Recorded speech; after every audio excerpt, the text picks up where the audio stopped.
सभी को मेरा नमस्कार। आपका दिन बहुत शुभ हो। मुझे आशा है कि यह वीडियो आपको अच्छे स्वास्थ्य में मिलेगा। मैं इस खतरनाक कोरोना वायरस के पुनरुत्थान से व्यक्तिगत रूप से चिंतित हूँ और जिस गति से यह फैल रहा है और लोगों की जान ले रहा है, उसे देखते हुए इसके खिलाफ टीका आशा से भरा हुआ लगता है। अब इस वीडियो में मैं कोविड-19 टीकों पर कुछ प्रकाश डालना चाहूंगा, जो हमारा देश वर्तमान में बना रहा है, परीक्षण कर रहा है और दुनिया के अन्य हिस्सों में भी आपूर्ति कर रहा है। आइए कुछ आंकड़ों से शुरुआत करते हैं। भारत सरकार के स्वास्थ्य और परिवार कल्याण मंत्रालय के नवीनतम आंकड़ों के अनुसार हम अब तक टीका लगाए गए लोगों की संख्या के साथ साथ सक्रिय, ठीक हो चुके और मृत्यु के आंकड़ों की संख्या देख सकते हैं। हम यह भी देख रहे हैं कि कुछ राज्य कोविड-19 के कारण अत्यधिक पीड़ित हैं, लेकिन सौभाग्य से दुनिया भर के वैज्ञानिकों की कड़ी मेहनत और अत्याधुनिक शोध के बाद इस खतरनाक वायरस से लड़ने के लिए टीकों का आगमन हमारी आशा की किरण बन गया है।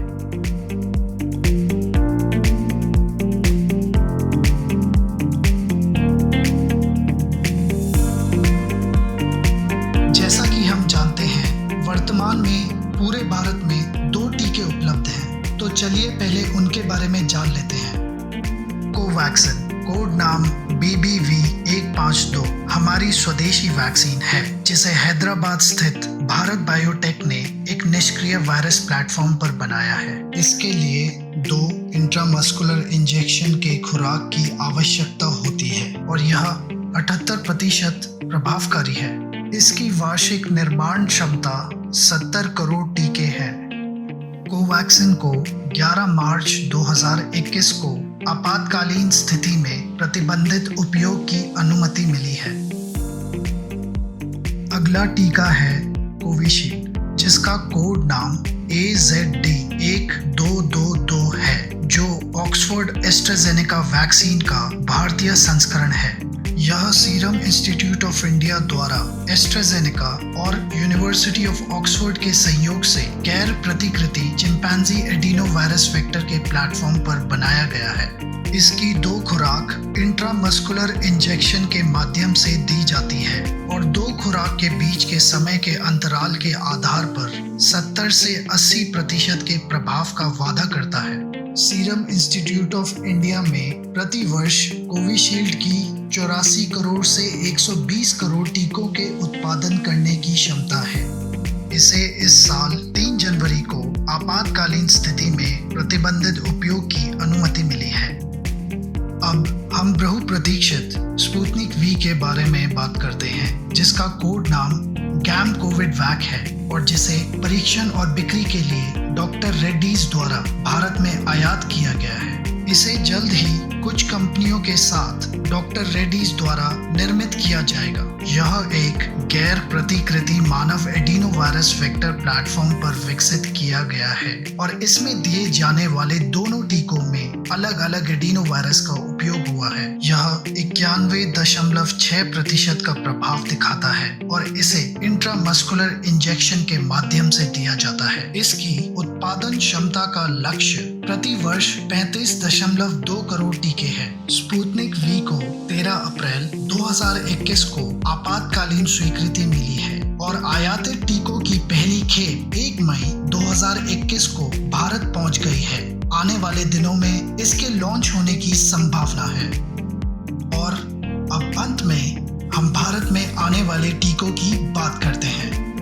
BBV154 एक लीक से हटकर इंट्रानेजल वैक्सीन है, जिसमें केवल एक टीके की आवश्यकता होती है। इसे भारत बायोटेक द्वारा Washington university school of medicine के सहयोग से एक गैर प्रतिकृति चिंपैंजी एडिनोवायरस पर विकसित किया जा रहा है। इसके प्रभाव और क्षमता पर तथ्य फिलहाल उपलब्ध नहीं है तथा पहले चरण के परीक्षणों की समीक्षा की जा रही है। इसके बाद कोवोवैक्स, कोड नाम NVX-CoV2373, serum institute of India Novavax company के साथ बना रही है।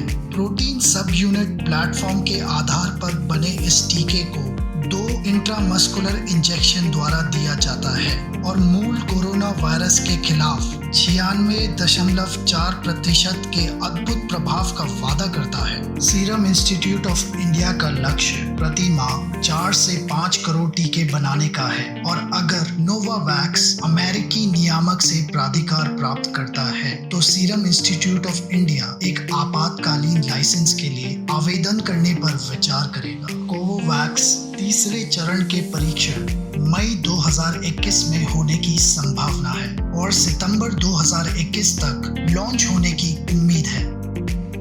ज़ाइकोव-डी यह भारत में निर्मित टीका डीएनए प्लाज्मिड प्लेटफॉर्म पर आधारित है और इसे जाइडस कैडिला द्वारा विकसित किया गया है। इसे 3 इंट्राडर्मल इंजेक्शन की खुराक में दिया जाएगा।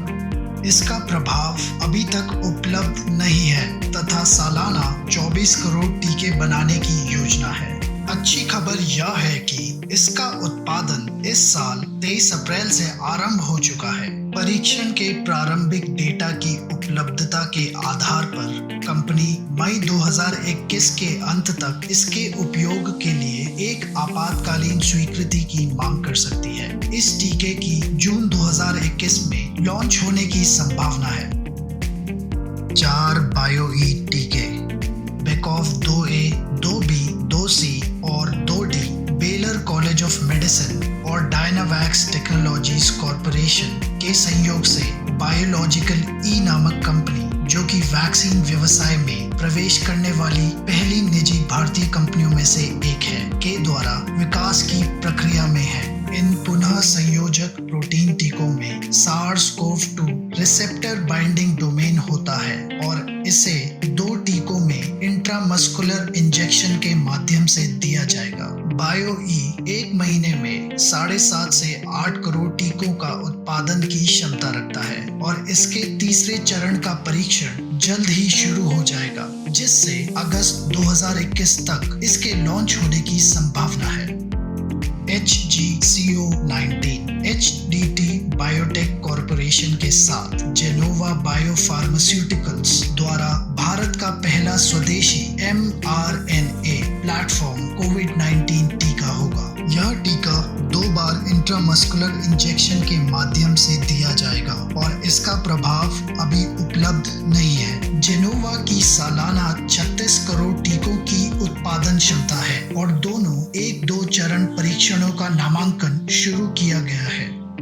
और सूची में सबसे आखिरी में जॉनसन वैक्सीन है, जिसे भारत में बायोलॉजिकल ई द्वारा जॉनसन एंड जॉनसन के जैनसन बायोफार्मास्यूटिका के सहयोग से बनाया जा रहा है। यह एक गैर प्रतिकृति मानव एडिनो वायरस वेक्टर प्लेटफॉर्म पर आधारित है और इंट्रामस्कुलर इंजेक्शन के माध्यम से दिया जाएगा।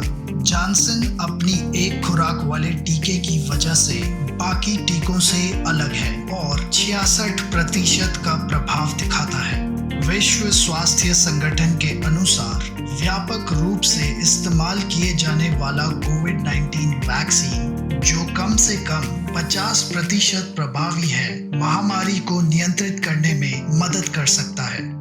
जॉनसन की उत्पादन क्षमता पहले प्रतिवर्ष 60 करोड़ थी, लेकिन अब अमेरिका, जापान, ऑस्ट्रेलिया और भारत यानी क्वाड के समर्थन और वित्तीय सहायता के साथ इसके सालाना 100 करोड़ तक बनने की उम्मीद है। वर्तमान में कंपनी ने भारत में ब्रिजिंग क्लिनिकल परीक्षण के साथ साथ आयात लाइसेंस के लिए आवेदन किया है।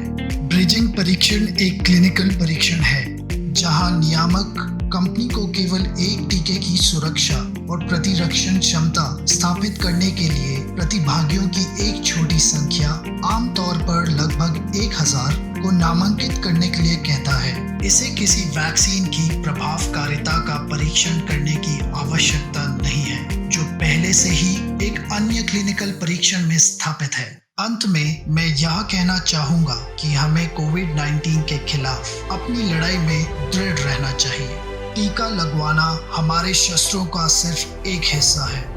सामाजिक दूरी बनाए रखने के साथ साथ मास्क पहनकर सुनिश्चित करें कि हमारे हाथ साफ हैं और हम उन्हें नियमित रूप से धोते रहें। जैसे हम में से अधिकांश लोग कोविड-19 के बारे में सोच रहे हैं, इसका अंत कब है? पहला कदम टीकाकरण प्राप्त करना है और आशा है कि भारत पूरी दुनिया के साथ इस अंधेरे दौर से जल्द ही एक उज्जवल कल की ओर आएगा। इस वीडियो को देखने के लिए धन्यवाद। मुझे आशा है कि यह जानकारी उपयोगी होगी। कृपया इसे लाइक करें, अपने प्रियजनों के साथ साझा करें और आगे के अपडेट के लिए मेरे चैनल को सब्सक्राइब करना सुनिश्चित करें। मुझे अपने विचार नीचे टिप्पणियों में अवश्य बताएं। यह